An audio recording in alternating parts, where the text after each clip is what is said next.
নমস্কার, আমি শুভঙ্কর। সবাই আমাকে চেনেন।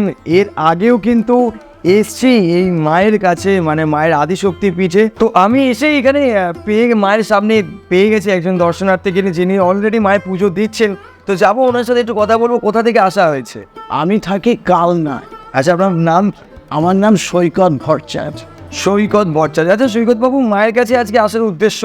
অ্যাকচুয়ালি আমি বিগত বেশ কিছুদিন যাবৎ এই হাঁটুর ব্যথা, শারীরিক অক্ষমতা, দুর্বলতা এবং একটা ভুলে যাওয়ার টেন্ডেন্সি, মানে একটা মনে রাখতে পারছি না, এরকম একটা বারবার জিনিস মনে করতে হচ্ছে। আচ্ছা এইরকম একটা সমস্যা হচ্ছিল। আচ্ছা তারপরে অর্থনৈতিক সমস্যা তো ছিলই, আচ্ছা তো সেইটা আমাকে খুব মানসিক যন্ত্রণাও দিচ্ছিল। আচ্ছা তো এইবার আমি কি করব, একটু উদ্ভ্রান্তের মতো ছিলাম।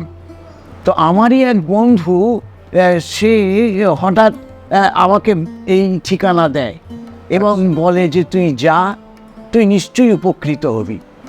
তো আমি এখানে এসে মায়ের দর্শন করে, মাকে দেখে আমি প্রথমেই কেমন একটা অদ্ভুত মোহিত হয়ে গেলাম।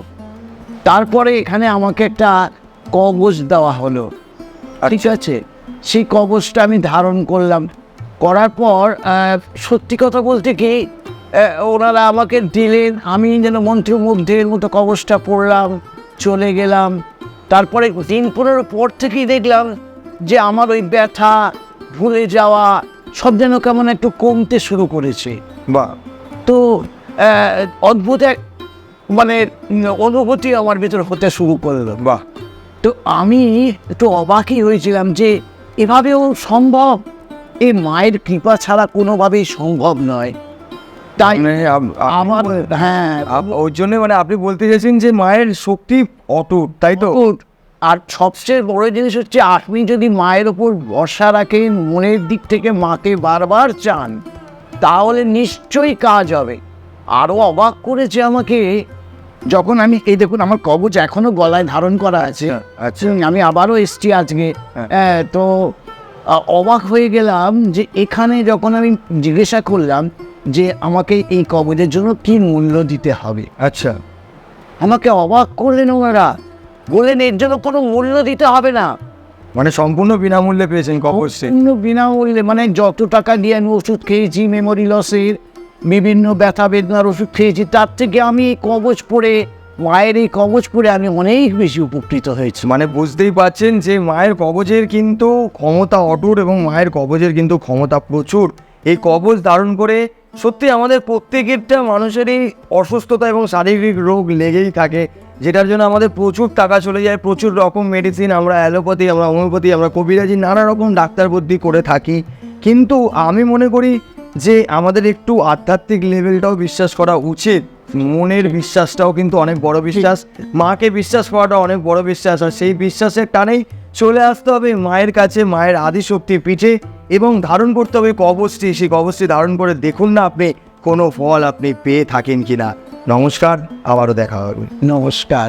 মায়ের কাছে আমার প্রণাম জানাতেই আমি দেখতে পেয়ে গেলাম আবারও সেই দাদাভাইকে, যিনি এসেছিলেন মায়ের কাছে। দাদাভাই কেমন আছেন? আমি খুব ভালো আছি, খুব ভালো আছি, শান্তিদার। আচ্ছা, আমি যতদূর আমার মনে আছে যে আপনি এসেছিলেন মায়ের কাছে আপনার ছেলের জন্য, তাই তো? হ্যাঁ হ্যাঁ, তো তার কিরকম এখন পরিবর্তন? এখন খুব ভালো আছে। হায়দ্রাবাদে আছে। বাহ, হায়দ্রাবাদে আছে? হায়দ্রাবাদে আছে, ওয়ার্নার ব্রাদার্সে বাহ করছে। বাহ বাহ হ্যাঁ, আমিও মধ্যে একবার ঘুরে এলাম, বাহ বাহ। আবার এলাম। এবার একটা বুঝতেই তো পারছেন, আমারও বয়স হচ্ছে। তা আজকে মায়ের কাছে আসার উদ্দেশ্য কি? আসার উদ্দেশ্য এই একটাই, ছেলের মাথায় জল ঢালে, মানে বিবাহের জন্য। বাহ, পাত্রী তো পাচ্ছি অনেক, কিন্তু মনোমতো পাচ্ছি না আজকালকার। এই আর্ধেকই তো খুব ভালো নয়, যার জন্য এসছি। যদি মায়ের দয়া একদম আশা করি মায়ের কৃপায় যাও আপনার কাছে, আপনি যখন সুফল পাচ্ছেন, আরও সুফল পাবেন। তাহলে বুঝতে পারছেন যে উনি এতদিন এসে সুফল পেতে পেতে আজকে আবারও এসছেন আরেকটি নতুন চাহিদা নিয়ে মায়ের কাছে।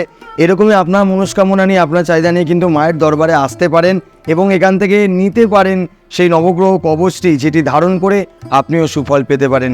তো আর দেরি না করে আজই চলে আসুন মায়ের দরবারে, মাকে প্রণাম করে, মাকে নিজের মনের ব্যর্থতা জানিয়ে ধারণ করুন এই নবগ্রহ কবচ এবং সুফল লাভ করুন। জয় মা, জয় মা। জয় মা, জয় মা। তাহলে আপনারা শুনতেই পেলেন বা দেখলেন নিজের চোখে, পর্দার ওই পারে যে মানুষজন বসে রয়েছেন, যে ওনার ফল কিন্তু উনি পেয়েছেন, তাই আবারও মায়ের কাছে ছুটে এসছেন এবং সেই নবগ্রহ কবচের লোভে এবং মায়ের লোভে, মায়ের টানে উনি আবারও এসছেন। আচ্ছা, এই যে কবচটি আপনি সংগ্রহ করছেন, হ্যাঁ। এর জন্য কত মূল্য দিতে হয়েছে? দেখুন, একদম সত্যি কথা বলছি, আমাকে কিন্তু 1 পয়সাও দিতে হয়নি। আমি এটা প্রথমবারই খুব আশ্চর্য হয়ে গেছিলাম যে 1 পয়সাও দিতে হবে না, তো বললেন যে না 1 পয়সাও দিতে হবে না, মানে বলতে চাইছেন সম্পূর্ণ বিনামূল্যে কবচটি? সম্পূর্ণ বিনামূল্যে। তো সম্পূর্ণ আচ্ছা, বিনামূল্য, মূল্য ছাড়া জিনিসের কি দাম আছে? হ্যাঁ, আছে। একটা মূল্য আছে, সেটা হচ্ছে মনের ভক্তি। মানে বলতে চাইছেন মানে মন দিয়ে যদি মাকে ডাকা হয়, হ্যাঁ, তাহলে কবচ আপনার কাজ করবেই, তাই তো? করবেই। তাহলে শুনতে পেলেন যে সম্পূর্ণ বিনামূল্যে কিন্তু কবচটি আপনি পেয়ে যাচ্ছেন। হ্যাঁ। তাই আর দেরি নয়, আজই চলে আসুন মায়ের কাছে, মায়ের আশীর্বাদ এবং মায়ের এই কবচটি ধারণ করে দেখুন, যদি আপনারও কোনো রকম লাভ হয়ে থাকে।